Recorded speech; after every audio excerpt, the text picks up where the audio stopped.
आज हम लोग पढ़ेंगे चैप्टर 4 कविता उत्साह, जिसके कवि हैं सूर्यकांत त्रिपाठी निराला।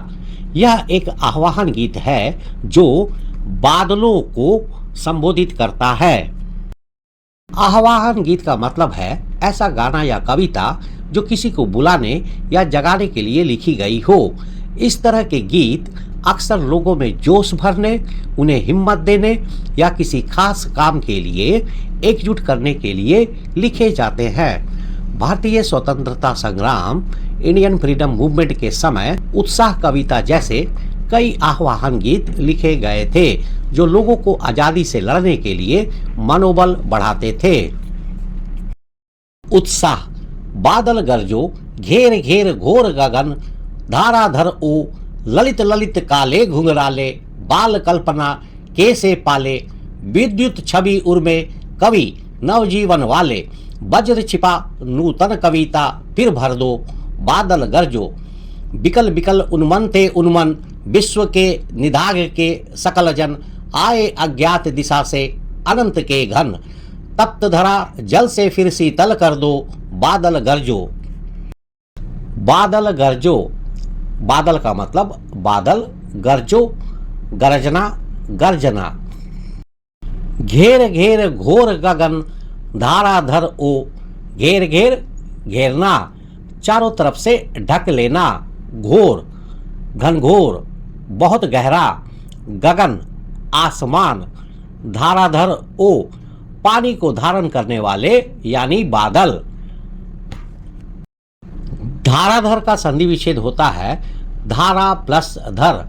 धारा का अर्थ होता है जल की धारा और धर का अर्थ होता है धारण करने वाला, अर्थात जल की धारा को धारण करने वाला यानी कि बादल। अर्थ। कवि निराला बादलों से कह रहे हैं कि वे जोर जोर से गरजे, हे बादलों धाराधर, तुम पूरे आकाश गगन को चारों ओर से घेर कर भयंकर घोर गर्जना करो। व्याख्या।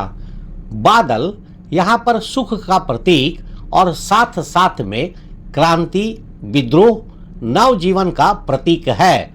यहाँ बादल केवल पानी बरसाने वाले नहीं हैं, बल्कि ये क्रांति, परिवर्तन और विद्रोह का प्रतीक है।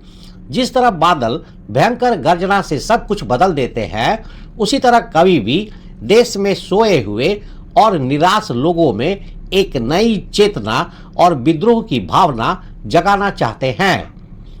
गर्जना का अर्थ है लोगों के भीतर उत्साह और परिवर्तन की भावना जगाने का आह्वान। यह केवल बादलों के गरजने का वर्णन नहीं है, बल्कि एक आह्वान है। कवि बादलों के माध्यम से समाज में एक बड़े बदलाव का संदेश दे रहे हैं। वे उनसे प्रार्थना कर रहे हैं कि केवल पानी ही ना बरसाए, बल्कि अपनी गर्जना से सोए हुए लोगों को जगाए और समाज में एक नई शुरुआत करे।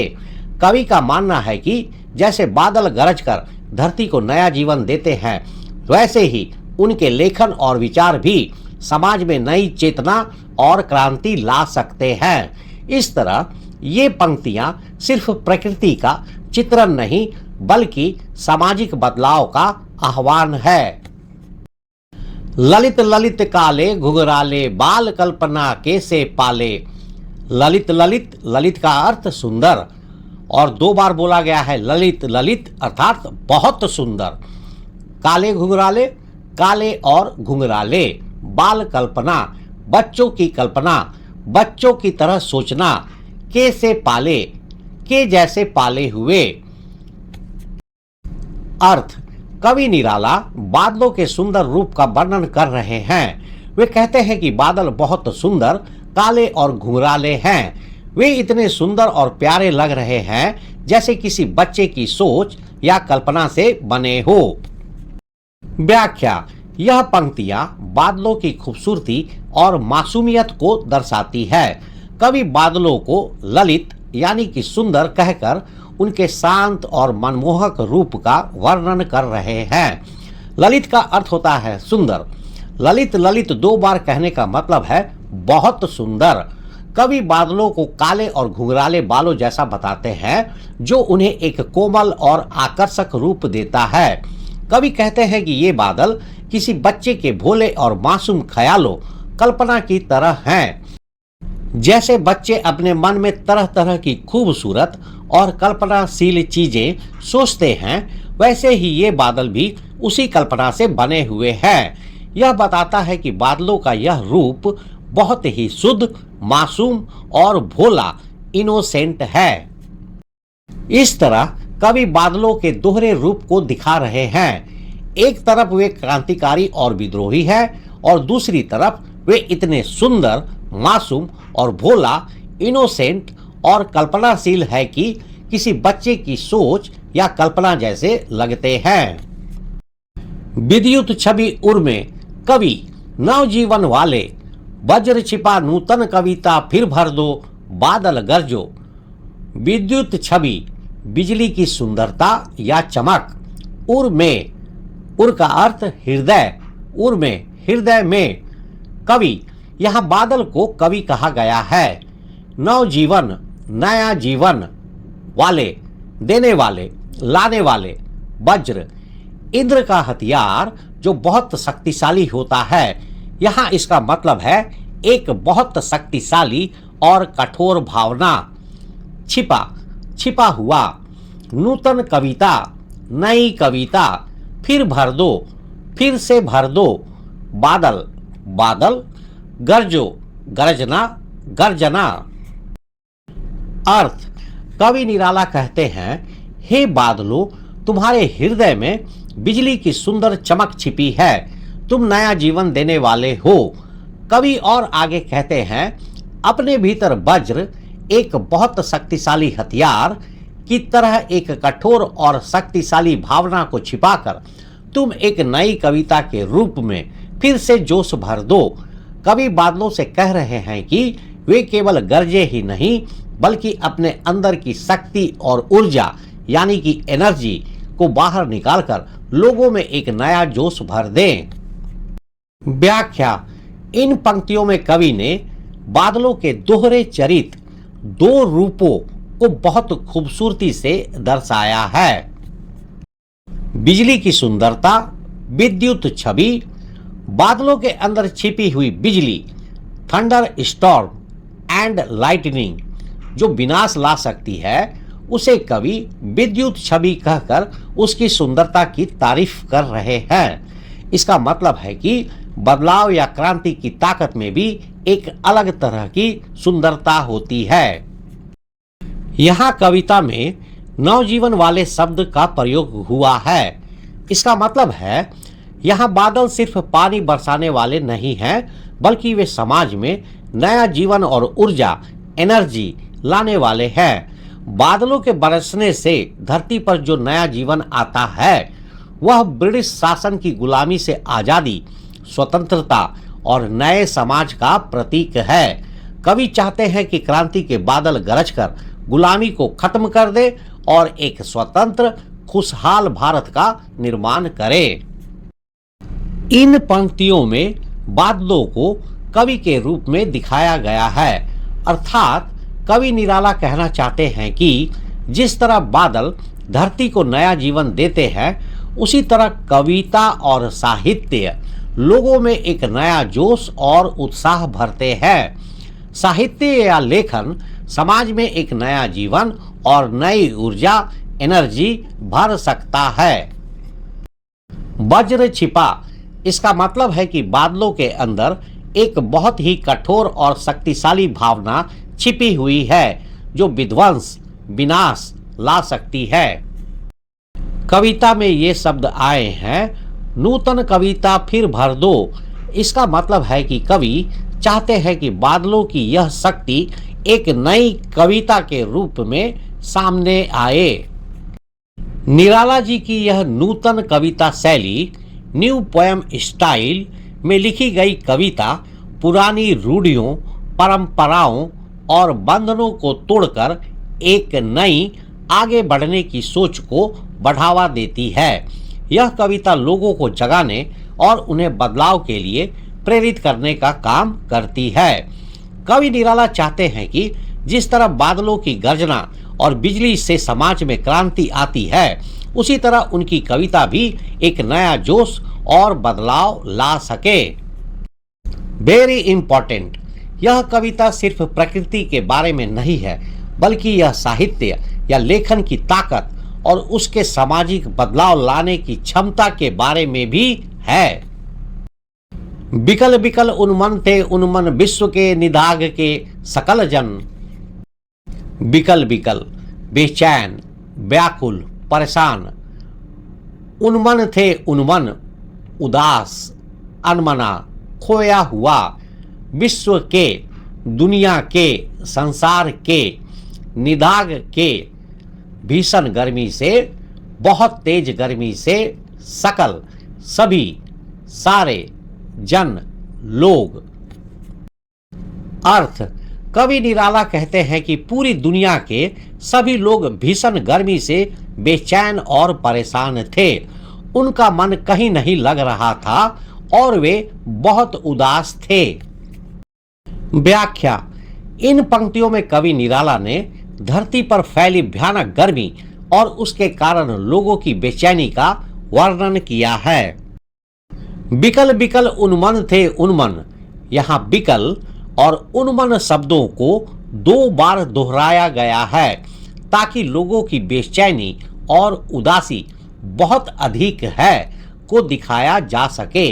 कवि कहते हैं कि सभी लोग गर्मी से इतने परेशान थे कि उनका मन बहुत बेचैन था और वे किसी भी काम में मन नहीं लगा पा रहे थे। वेरी इंपॉर्टेंट, विश्व के, निदाग के, सकल जन। निदाग शब्द का अर्थ गर्मी या ताप होता है।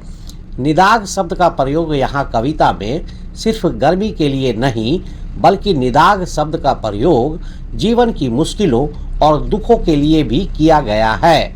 कवि कहते हैं कि गर्मी से परेशान सभी लोग, सकल जन, जीवन के दुखों से भी बहुत परेशान थे। यह दुख निराशा और पराधीनता, गुलामी का प्रतीक है। उस समय भारत ब्रिटिश शासन की गुलामी की जंजीरों में जकड़ा हुआ था और यह ताप उसी शोषण और पीड़ा का प्रतीक था। इस तरह कवि बादलों से कह रहे हैं कि वे केवल गर्मी ही नहीं, बल्कि लोगों के जीवन की उदासी और परेशानियों को भी दूर करें। वे बादलों को एक ऐसा नायक, हीरो के रूप में देखते हैं जो आकर समाज के हर दुख को मिटा देगा। आए अज्ञात दिशा से अनंत के घन, तप्त धरा जल से फिर शीतल कर दो, बादल गरजो।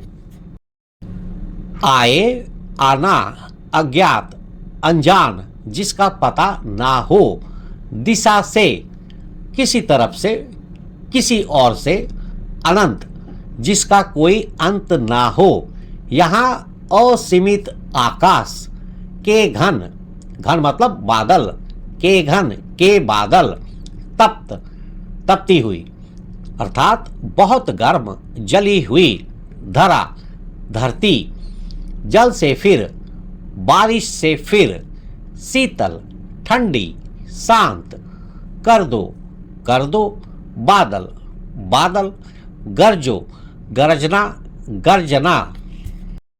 अर्थ, कवि निराला बादलों से कहते हैं कि तुम किसी अनजानी दिशा से, अनंत आकाश से आओ। इस बहुत गर्म धरती को तुम अपने पानी से फिर से ठंडा कर दो। हे बादलों, तुम गरजो। व्याख्या, इन पंक्तियों में कवि ने बादलों का समाज में महत्व, वैल्यू को दर्शाया है। आए अज्ञात दिशा से अनंत के घन। कवि कहते हैं कि बादल किसी भी अनजान दिशा से आ सकते हैं क्योंकि उनका कोई निश्चित घर नहीं है। यह दिखाता है कि बदलाव या क्रांति किसी भी दिशा से आ सकती है और यह हर जगह फैल सकती है। तप्त धरा जल से फिर शीतल कर दो। यहाँ तप्त धरा, तपती हुई धरती, केवल गर्मी से जली हुई धरती नहीं है, बल्कि यह दुख, निराशा और शोषण से पीड़ित समाज का एक रूप है। कवि बादलों से कह रहे हैं कि जैसे तुम बारिश से धरती को ठंडा करते हो, वैसे ही तुम लोगों के जीवन से सारे दुखों और परेशानियों को दूर कर दो और उन्हें शांति प्रदान करो। यह कविता के दोहरे रूप, दो रूपों को एक बार फिर सामने लाता है।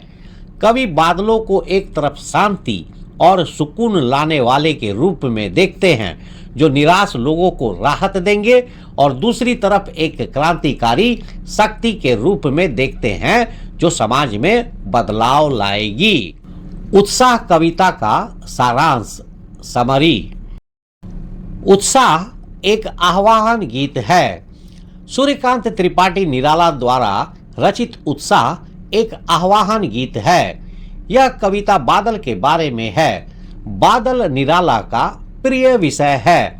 यह कविता भारतीय स्वतंत्रता आंदोलन, इंडियन फ्रीडम मूवमेंट के समय लिखी गई थी, जिसका मुख्य उद्देश्य नींद में सोए हुए लोगों को जगाकर गुलामी की जंजीरों से बाहर निकालना था। यहाँ कविता में बादल क्रांति का प्रतीक है। इस कविता में कवि ने बादलों के दो रूप को दिखाया है। पहला एक सुंदर घुंघराले बादल और दूसरा विनाशक गरजने वाला। In this poem, the poet has shown two forms of cloud. Number one is beautiful and curly, and the other is destructive and thundering. पहला रूप सुंदर घुंघराले बादल, प्यास बुझाने वाले, शांति और सुख लाने वाले। पहले रूप में बादल धरती को पानी देकर प्यास बुझाते हैं। जब बहुत गर्मी होती है और धरती प्यासी होती है, तब बादल आते हैं और बारिश करते हैं। बारिश से धरती को पानी मिलता है। बादल दुख दूर करते हैं और हमें शांति, खुशी और सुकून देते हैं। बादल गर्मी और दुख से पीड़ित लोगों की बेचैनी को दूर करते हैं। इस तरह बादल समाज में सुख और कल्याण लाने का भी प्रतीक, सिंबल है। दूसरा रूप विनाशक गरजने वाला, क्रांति और नवजीवन का प्रतीक, बदलाव और जोश लाने वाले। दूसरे रूप में बादल सिर्फ धीरे धीरे बारिश ही नहीं करते, बल्कि वे बहुत जोर से गरजते भी हैं और बिजली भी कड़कड़ाते हैं, जो सोए हुए और निराश लोगों में एक नया जोश और उत्साह भर देता है। बादल समाज में बदलाव, क्रांति और विद्रोह का प्रतीक, सिंबल है। कवि बादलों से आह्वान करते हैं कि वे गरज कर और बरस कर समाज में एक नया जोश, उत्साह और परिवर्तन लाएं। यह गर्जना सामाजिक बुराइयों और अन्याय को मिटाने के लिए एक आह्वान है। निराला जी का साहित्य या लेखन हमेशा ही शोषण और अन्याय के खिलाफ रहा है। उन्होंने अपनी कविताओं के माध्यम से लोगों में जोश भरने और सामाजिक बुराइयों के खिलाफ आवाज उठाने का काम किया है। यह कविता भारतीय स्वतंत्रता आंदोलन, इंडियन फ्रीडम मूवमेंट से भी जुड़ी हुई है। इस कविता उत्साह में बादल क्रांति का प्रतीक, सिंबल है। निराला जी ने बादलों के रूपक, सिंबल का उपयोग करके सोए हुए भारतीयों में स्वतंत्रता के लिए नया जोश और संघर्ष की भावना भरने की कोशिश की है। इस कविता उत्साह में बादल सिर्फ पानी नहीं, बल्कि क्रांति और बदलाव का प्रतीक, सिंबल भी है। हमें अपनी जिंदगी में मुश्किलों से डरना नहीं चाहिए, बल्कि हिम्मत से उनका सामना करना चाहिए। जैसे बादल गरजकर और बरसकर धरती को फिर से हरा भरा कर देते हैं, वैसे ही हमें भी अपने जीवन को हमेशा खुशहाल और जोश से भरा रखना चाहिए, ताकि निराशा और उदासी दूर हो सके। मल्टीपल चॉइस क्वेश्चन, MCQ, बहुविकल्पीय प्रश्न। क्वेश्चन नंबर 1, उत्साह कविता में बादल किसका प्रतीक है? सुख और शांति, सिर्फ बारिश लाने वाला, क्रांति और बदलाव, दुख और निराशा। सही उत्तर क्रांति और बदलाव। प्रश्न संख्या 2, कवि निराला ने उत्साह कविता में बादलों के किस दोहरे रूप डुअल नेचर को दर्शाया है? सुंदर और शांत, प्यास बुझाने वाले और विनाशक, अदृश्य और निराकार, प्यारे और उदास। सही उत्तर प्यास बुझाने वाले और विनाशक। प्रश्न संख्या 3, कविता में गर्जना शब्द का प्रतीकात्मक सिंबॉलिक अर्थ क्या है? आंधी और तूफान का आना, बादलों द्वारा जोर से आवाज करना, लोगों में उत्साह और परिवर्तन की भावना जगाने का आह्वान, भगवान इंद्र की नाराजगी। सही उत्तर लोगों में उत्साह और परिवर्तन की भावना जगाने का आह्वान। प्रश्न संख्या 4, कवि ने बादलों के भीतर छिपी विद्युत छवि और वज्र के माध्यम से क्या संदेश दिया है? बादलों के अंदर बिजली की सुंदरता, बदलाव की ताकत में निहित सुंदरता और छिपी हुई शक्ति, तूफान के आने की चेतावनी, प्रकृति के विनाशकारी रूप का वर्णन।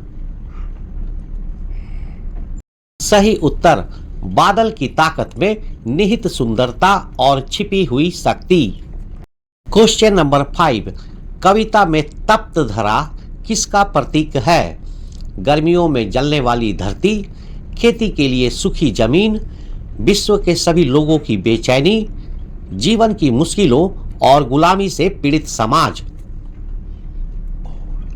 सही उत्तर जीवन की मुश्किलों और गुलामी से पीड़ित समाज। प्रश्न संख्या 6, कवि निराला नूतन कविता के माध्यम से क्या कहना चाहते हैं? नई कविता शैली का प्रचार, साहित्य में नए विषयों को शामिल करना, लोगों को जगाने और बदलाव के लिए प्रेरित करना, कविताओं में नए शब्दों का प्रयोग। सही उत्तर लोगों को जगाने और बदलाव के लिए प्रेरित करना। प्रश्न संख्या 7, बाल कल्पना कैसे पाले पंक्ति में कवि बादलों के किस रूप का वर्णन कर रहे हैं? बादलों के विशाल और शक्तिशाली रूप का, बादलों के सुंदर और मनमोहक रूप का, बच्चों को डराने वाले बादलों का, बादलों के तेजी से बदलने वाले रूप का। सही उत्तर बादलों के सुंदर और मनमोहक रूप का। Short questions and answers. Question number 1, कवि बादल से फुहार, रिमझिम या बरसने की जगह गरजने के लिए क्यों कहता है? उत्तर, कवि बादलों से फुहार, रिमझिम या बरसने की जगह गरजने के लिए इसलिए कहता है क्योंकि यहाँ गरजना केवल एक प्राकृतिक क्रिया, नेचुरल प्रोसेस नहीं है, बल्कि यह क्रांति, बदलाव और विद्रोह का प्रतीक है। कवि बादलों के माध्यम से समाज में एक बड़ा परिवर्तन लाना चाहते हैं। वे चाहते हैं कि उनकी गर्जना से सोए हुए और निराश लोगों में एक नया जोश और उत्साह भर जाए, ताकि वे अन्याय और शोषण के खिलाफ आवाज उठा सकें। क्वेश्चन नंबर 2, कविता का शीर्षक उत्साह क्यों रखा गया है? उत्तर, कविता का शीर्षक उत्साह इसलिए रखा गया है क्योंकि यह कविता लोगों में नया जोश, उत्साह और संघर्ष की भावना जगाने का एक आह्वान गीत है। कवि बादलों की गर्जना और बिजली की शक्ति के माध्यम से समाज में बदलाव लाना चाहते हैं। यह शीर्षक कविता के मुख्य भाव को पूरी तरह से दर्शाता है, जिसमें लोगों को उनकी निराशा से निकालकर एक नई शुरुआत करने के लिए प्रेरित, मोटिवेट किया गया है। प्रश्न संख्या 3, कविता में बादल किन किन अर्थों की ओर संकेत करता है? उत्तर, कविता में बादल कई अलग अलग अर्थों की ओर संकेत करता है। पहला, क्रांति और विद्रोह का प्रतीक। बादल गरजकर और बरसकर सामाजिक बुराइयों को खत्म करने की शक्ति का प्रतीक है। दूसरा, नवजीवन लाने वाला। जिस तरह बादल धरती को पानी देकर नया जीवन देते हैं, उसी तरह वे समाज में नया जोश और ऊर्जा भरते हैं। तीसरा, कवि की रचना। बादल कवि की कविता और लेखन का भी प्रतीक है, सिंबल है, जो लोगों को जगाने और उनमें नया उत्साह भरने का काम करता है। चौथा, सुंदरता और मासूमियत। अपने शांत और मनमोहक रूप में बादल किसी बच्चे की कल्पना जैसा सुंदर और मासूम लगते हैं। पांचवा, विध्वंस, विनाश और निर्माण की शक्ति। बादल अपने भीतर वज्र जैसी विनाशकारी शक्ति छिपाए हुए है, जिसका उपयोग वे नया जीवन लाने के लिए करते हैं। क्वेश्चन नंबर 4, शब्दों का ऐसा प्रयोग जिससे कविता के किसी खास भाव या दृश्य सीन में ध्वन्यात्मक प्रभाव, साउंड इफेक्ट पैदा हो, नाद सौंदर्य कहलाता है। उत्साह कविता में ऐसे कौन से शब्द हैं जिनमें नाद सौंदर्य, साउंड इफेक्ट मौजूद है? छांट कर लिखे। The use of words that create a sound effect in a particular emotion or scene of a poem is called Nad Saundarya, euphony. In the poem Utsaah, which are the words that contain Nad Saundarya? Pick them out and write. उत्तर, नाद सौंदर्य ऐसे शब्दों का प्रयोग है जो कविता में एक ध्वन्यात्मक प्रभाव, साउंड इफेक्ट पैदा करते हैं। एग्जाम्पल, जैसे कि बुद्धम शरणम गच्छामि या फिर ओम। बोलने से ऐसा लगता है कि ध्वन्यात्मक प्रभाव, साउंड इफेक्ट हो रहा है। उत्साह कविता में नाद सौंदर्य, साउंड इफेक्ट वाले शब्द ये हैं। नंबर 1, गरजो। नंबर 2, घेर घेर घोर गगन। नंबर 3, ललित ललित काले घुंघराले। नंबर 4, बाल कल्पना कैसे पाले। नंबर 5, बिकल बिकल उन्मन थे उन्मन। नंबर 6, आए अज्ञात दिशा से अनंत के घन। इन सभी एग्जाम्पल में बोलते समय एंड में, अंत में साउंड इफेक्ट पैदा होता है। ऐसा लगता है कि ध्वनि आ रही है। इस तरह के शब्दों को ही ध्वन्यात्मक प्रभाव डालने वाले शब्द बोलते हैं नाद सौंदर्य। इस वीडियो में बताए गए सभी मुख्य पॉइंट्स आपकी परीक्षा के लिए बहुत इंपॉर्टेंट है। अगर आप इन्हें याद रखेंगे तो आप आसानी से अच्छे मार्क्स ला सकते हैं।